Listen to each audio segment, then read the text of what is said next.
une émission mon quoi. Moi extrait Carbolanda maman oh. Baso bengi na Kinshasa maman cette femme hein, cette dame c'est une sorcière aza démon aza incarnation ya Satan. Est-ce que beaucoup là non moi extrait oh. Bolanda après tout zonga juste après. Nandimeli sini ya 666 pona moni tata Nzambe nda lakisi nga yango.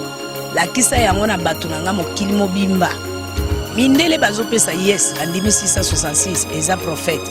Mais na Congo bazondima te 666 eza Yesu.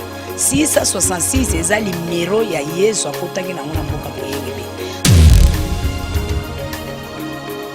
Je crois que vous avez suivi. On l'a dit très bien, une dame est en train de parler sur la marque de la bête, sur le 666. Et puis Binomo Bolandi, sans commentaire. Alors bien que Nzamba Tindi, quel Dieu qu'elle parle. Peut-être ezanango malade ba boakeli na monde o ba kufa to Satan za po saka ka. Non. Et ça quand na Chine machine bio Mali la grave ezala. Est-ce que Mali la Chine et disons y a ba Canada par exemple. Est-ce que Mali la Chine et les qui à Moscou. Mali la Chine et les qui à ba pays muso batu ba yebi. Vous savez hein. Personne ne peut changer la volonté de Dieu. Vous savez aujourd'hui combien de fois l'évangile était à moi. Na ba poka ba papa ya ba koko na biso eti na bala. Ba koko na biso ba chaque verno. Ils ont prêché la parole de Dieu. Ils ont parlé sur les temps de la fin. Est-ce que Batou Bandima bon on a battu wana?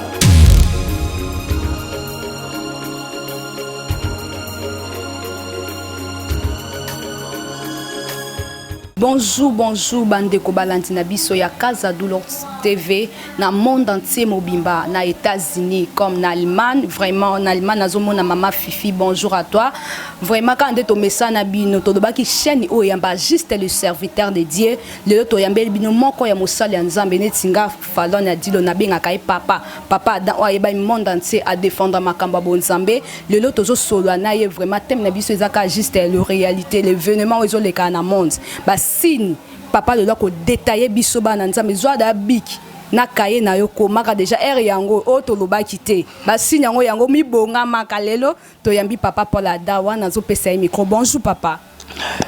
Bonjour ma sœur Falon, que Dieu bénisse abondamment.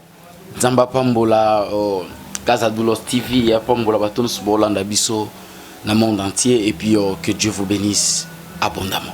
Ok, merci beaucoup papa Paul Dalolo bana Nzambe n'États-Unis bazolanda papa da Yesu na nini ya fangwa Yesu na nini akolobela nini vraiment lelo tozolobela si événement ni ezoleka na monde eza signe nini papa ko détailler biso ba signe attend de la fango neti bat bazobela batu o épidémie papa lelo ko détailler biso événement ezoleka na monde neti na poto vraiment neti ba épidémie papa ko ki ko détailler biso ba épidémie eza ba signe to eza na ba réalité et ça la manango vraiment to eza déjà bozongi ya Yesu Messia papa vraiment.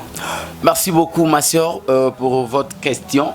Vous savez pour ceux qui lisent déjà la parole de Dieu, nous vivions le temps de la fin. Voilà pourquoi aujourd'hui nous allons parler sur les événements et nous allons parler sur le temps de la fin. Pour ce qui se passe dans le monde entier, les gens qui sont totali na TV5, nombre de bateaux bakoufi na coronavirus na Chine, plus de 3600 je crois, si je ne me trompe pas. 3600 personnes. Oza calculo ba mettre ba sali mettre éviter le lot combien ba koufi na moment autozoloba.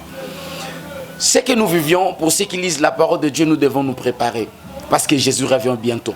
Et je vais parler aussi aux hommes de Dieu de préparer l'église de Dieu parce que auto mona to zakina ba Ebola bomi ba to comme sur na coronavirus.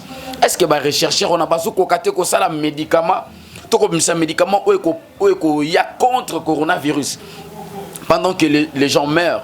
Et puis, ils ont na continent.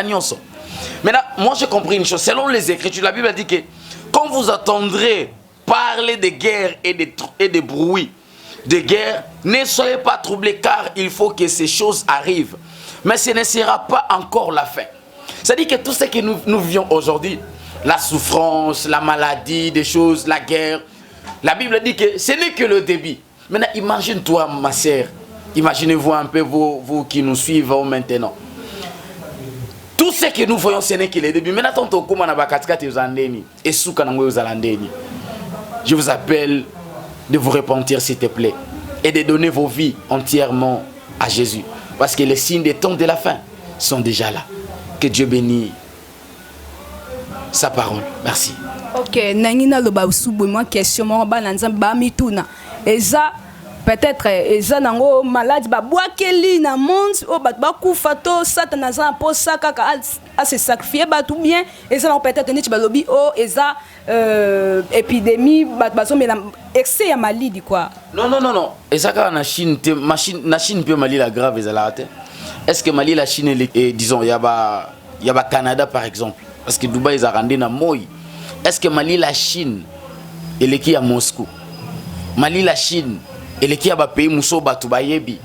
Vous savez hein, même dans le monde occulte, le diable se prépare pour envoyer des maladies. Il y a des réunions qui se font dans l'occultisme pour envoyer des maladies dans le milieu Batoubaza. Mais si les gens ne comprennent pas ce qui se passe aujourd'hui, et c'est que que ça la baraba n'ensemble pas ça manque il y a discernement il y a bassine. Pour ceux qui lisent la parole de Dieu, ils comprennent que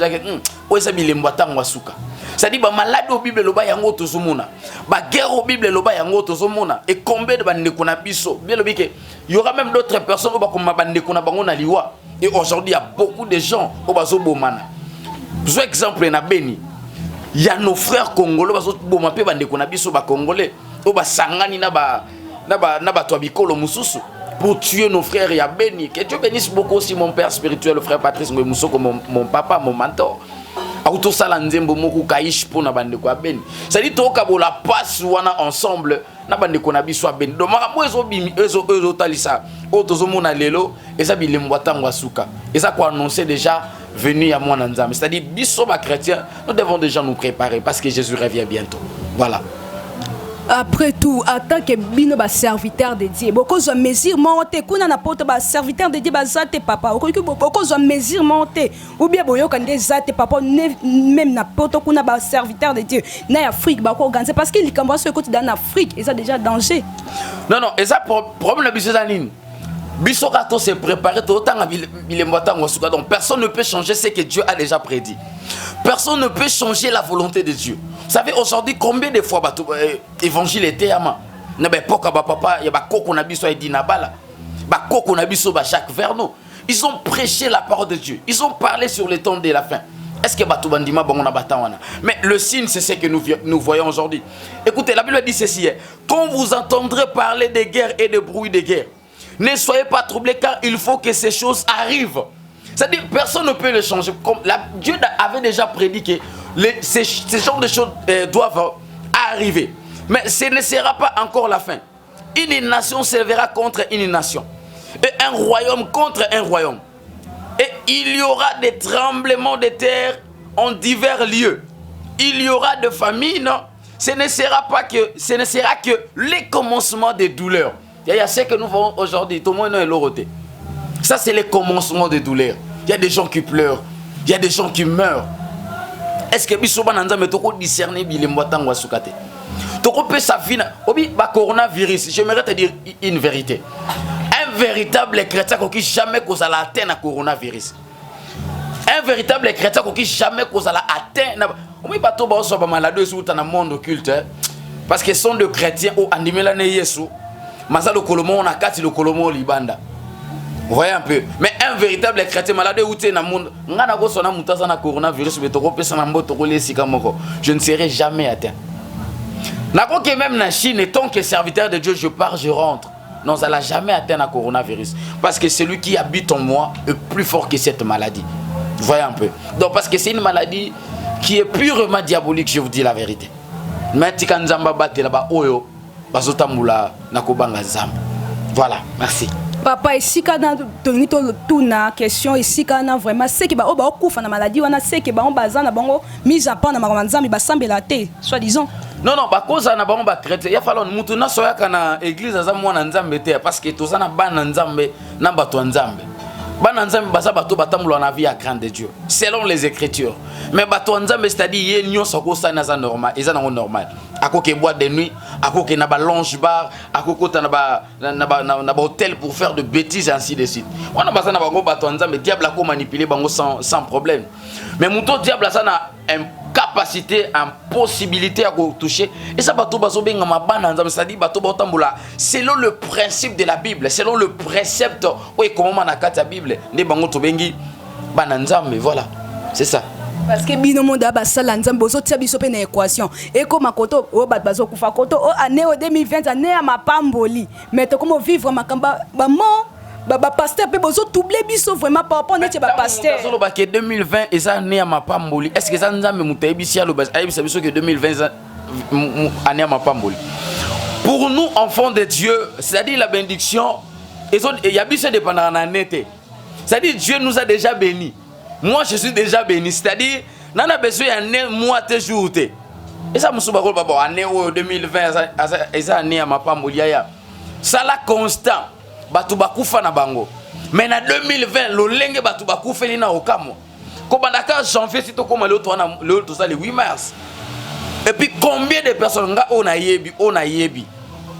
Parce qu'il y a plus de 20. Comme en janvier, c'est comme en mars. Et bon, oh yebi. Au bakufi na monde entier.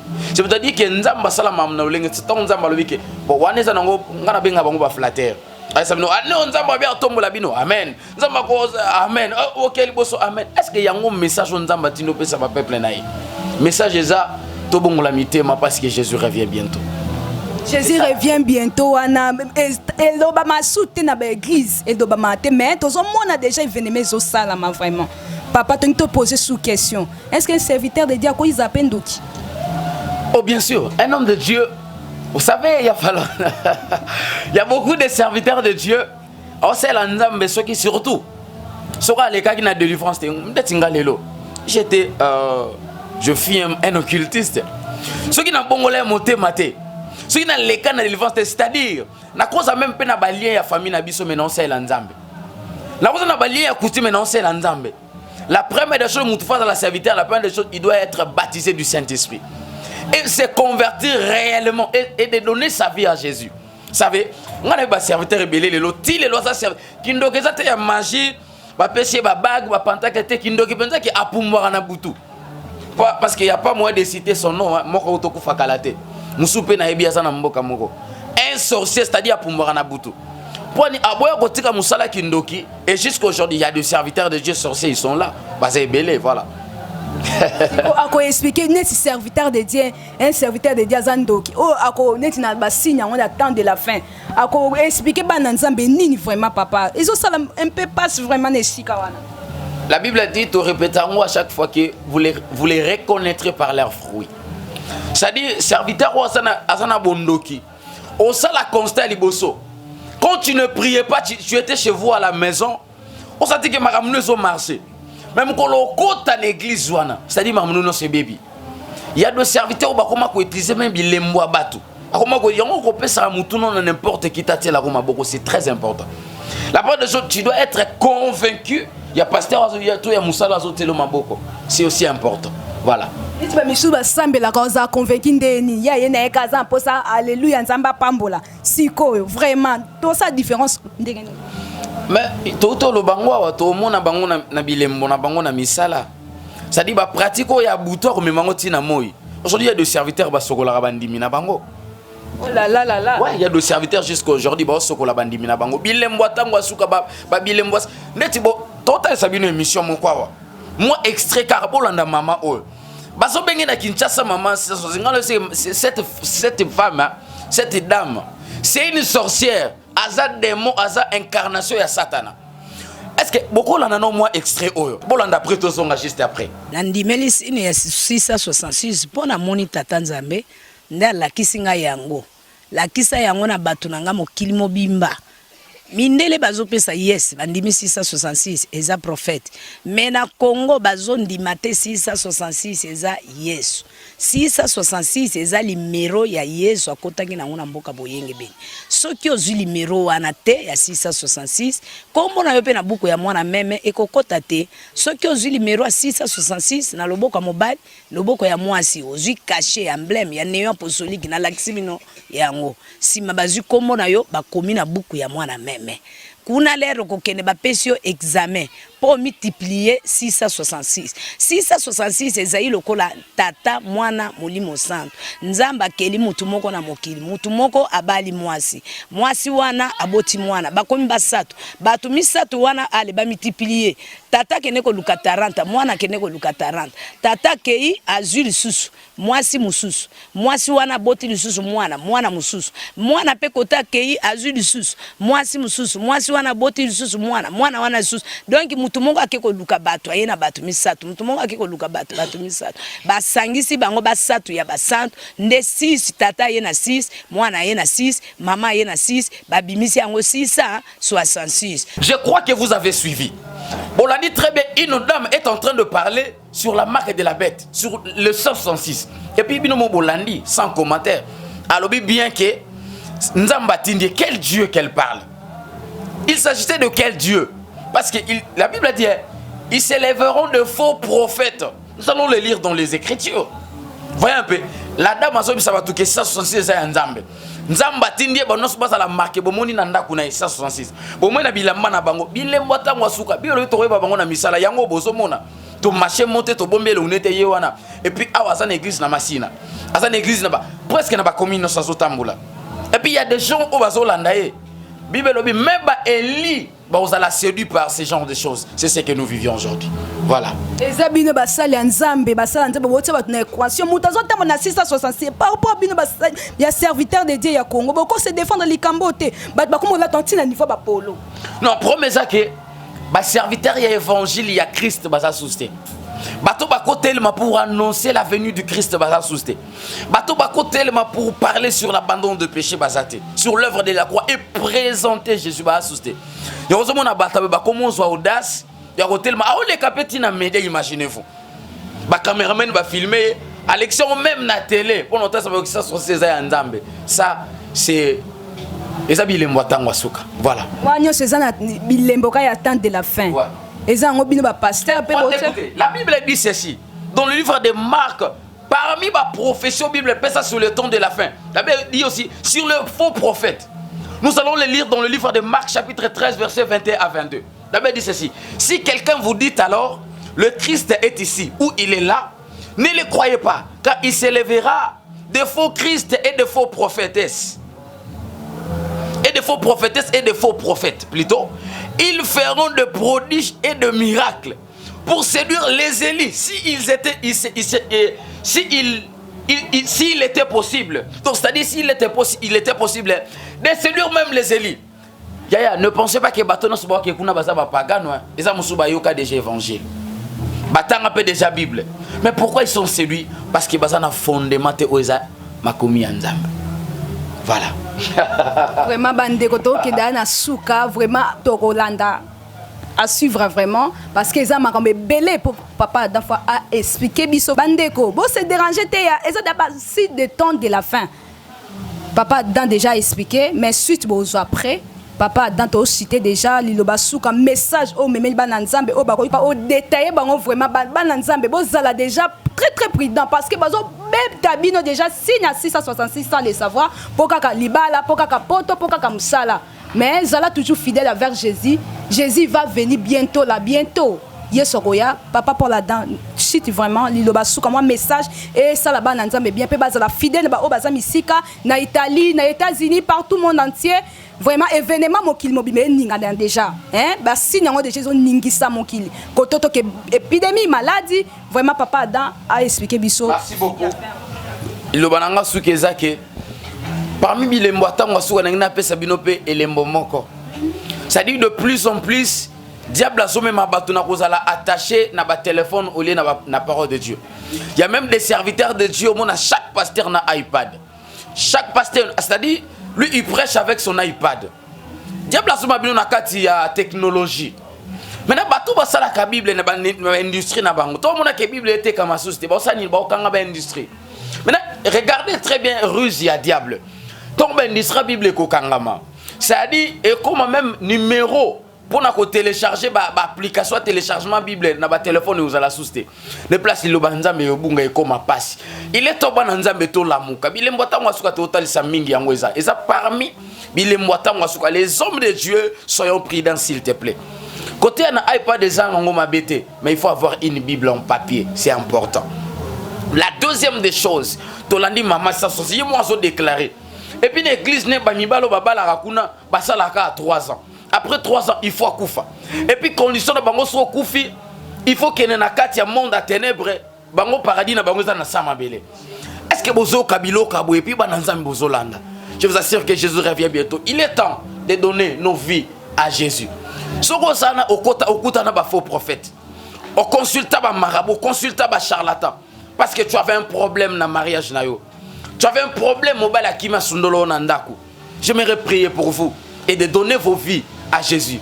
Soit kalobo kambali tombola na nanga na lo sambo. Lo bankolo Yesu. Na yo kima lo banayo. Na ndimi yango. Na sosole ke to kometa ngwasuka. Ngonga nanga ekoki na pesa vie pa na yo. Tambusa vinanga. Na kombo na moko Jésus-Christ. Amen. Que Dieu bénisse abondamment. Nzamba pambola bande kwa Casa Doulos TV. Olinga contacter évangéliste Paul Adams numéro nanga plus de 43 82 45 74 747 plus de 43 82 45 74 747. Que Dieu vous bénisse abondamment.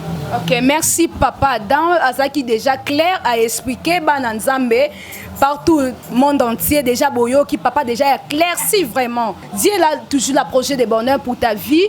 Ne te décourage pas, Jésus est là parce que la Bible dit Jésus. Si Jésus est pour nous, qui sera contre nous? Là, je salue maman Fifi depuis Allemagne. Je salue ma copine à moi, Nicole Vango depuis États-Unis. Je salue papa, Babi Elenge Mobiaza Joseph, top 5 depuis Luanda. Je vous salue. Je salue Emma Vidéo. Merci beaucoup, mon frère. Je salue tout le monde parce que tu as la couronner le jour où Jésus va venir. Merci. Attends, oui. Attends, oui. Après, c'est moi. Attends, oui.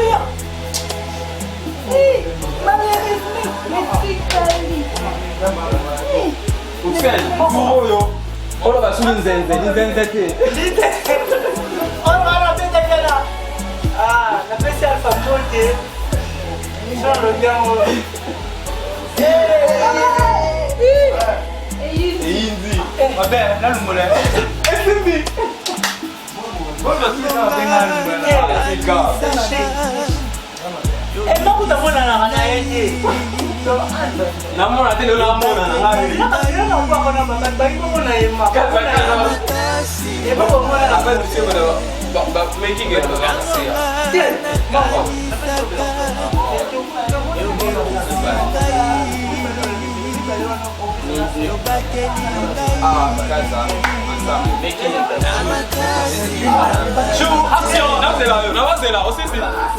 Ok.